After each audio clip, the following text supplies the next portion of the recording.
Hey friends, welcome back to our writer's workshop. So I know yesterday we pushed ourselves to imagine strangers picking up our writing and reading it and thinking about the questions that they might have about our topic. And you might notice that if you look at the story you wrote on the first day of this unit compared to the story you wrote yesterday, you might see that your stories are getting longer. You're able to add more details as we find new strategies. You're working on old stories and you're adding to them, or maybe you're creating new stories. But I know that when you revise books that are already done, you've been adding more words, you've been thinking about questions that your readers might have, and you're doing the same when you're writing new books too. So today, I want to remind you that whether you are looking back on old writing or you're working on a new book, it's important to realize that writers often look back at pictures that they've made and they add more to the pictures. So they don't just add more to the words, they also add more to the pictures. And on top of that, writers of teaching books have some special ways to give their pictures teaching power. Your illustrations and your pictures also have the ability to teach your readers. So today we're going to be doing some investigating and we're going to explore these questions. How are illustrations in an information book different than illustrations in a picture book?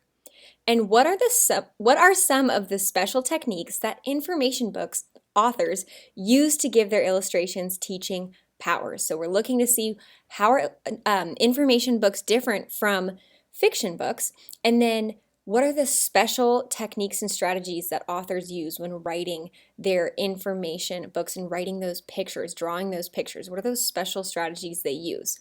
So I'm going to display a couple of pages from the book Sharks, written by Anne Schreiber, and let's study the pictures together. And I'm going to ask you, what is the writer doing in the pictures? Why is she doing it and how is she doing it? And I say the writer because just like you, Anne Schreiber, she was the author and she had some photographs that she added some illustrations to. And just like you are the author of your story and you're also the illustrator. So let's look at this story. So here, you'll see, I'm going to pull it open in my book, but you can see it right here. It says, a shark is a fish, but a shark is not like other fish. Sharks do not have bones. They have soft cartilage instead. Cartilage helps sharks twist and turn. Cartilage helps sharks move and bend. And then you'll see all of these labels here. The one towards the tail says, shark tail fins are larger on top. This helps them move through the water better. And this one says, if a shark loses a tooth, a new one moves forward to take its place. And then this zoomed in photo right here, this caption says, shark skin feels bumpy and rough. It's hard like sandpaper. It protects sharks and helps them swim faster. Wow, there is so much going on in this picture. So when I quickly scan it, I notice that there's labels. I notice that there's captions describing what's going on in the photo. I also see that there's some parts that are zoomed in and show us more in detail about the picture. So she showed the part that she was teaching about, and then she labeled what she was showing, and she made an arrow. And why do you think she did all of that? That's right, she did it to teach us and to show us. So the arrow makes it clear what the writing is teaching about, and the words next to the arrow tell us more about that specific part of the picture. And this reminds me of something that most of you learned last year in kindergarten when you were writing your how-to books.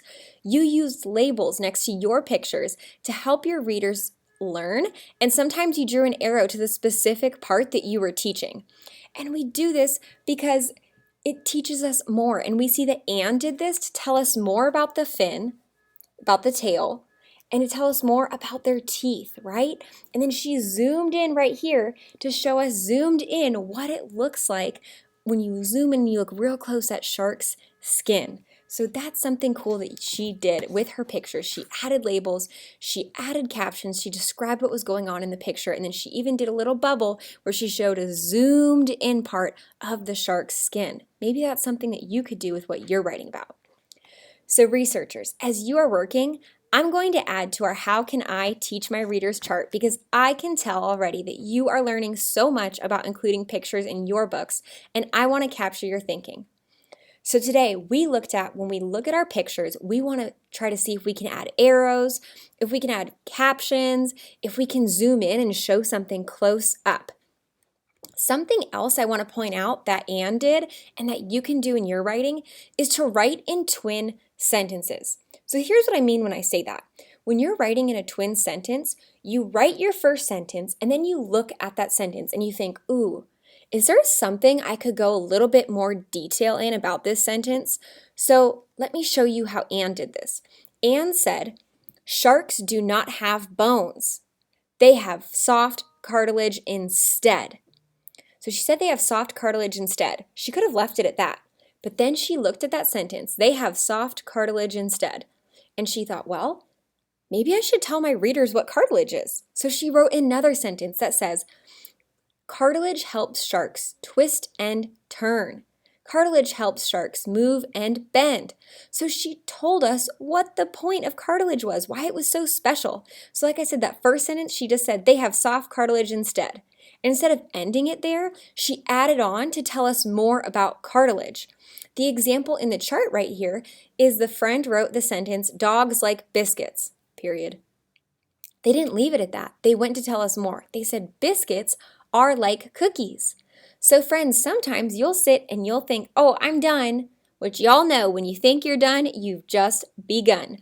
But you might be thinking, I'm done. No, you're not. Look at your sentence and see if there's a twin sentence that you can add. If there's something more, you can go in more detail about in that first sentence that you shared.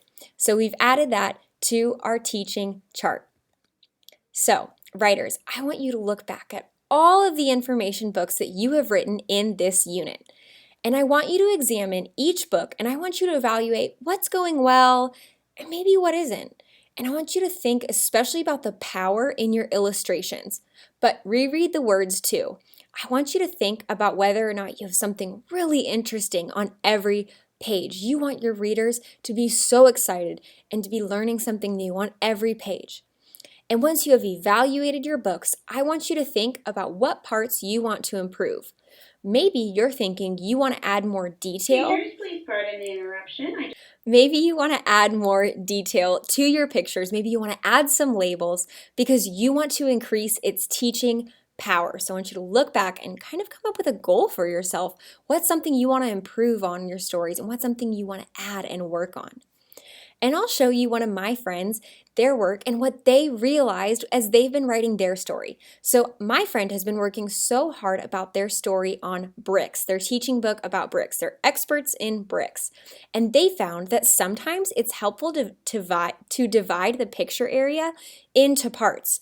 So you'll see right here, my friend was showing all of the different buildings that bricks can build. And instead of having it as a hodgepodge all over the page, they used lines to divide their picture area. And in this first area, you'll see they have schools, a house, and stores, all things that bricks can build. And they organized it in those nice, neat areas. And they added labels, and they use those arrows to add those labels. So you'll see, friends, you will find all sorts of ways to make your information pictures powerful and to give them that teaching power in your pictures, not just your words, but also your pictures. So I hope, friends, today that you will look back through all of your stories. You'll see where you can add more detail, and maybe you're ready to start another story and you are going to use your pictures to add labels, to add captions, to add details so you can make those illustrations have teaching power. All right, friends, I can't wait to see you back here next time. Writers Go Right.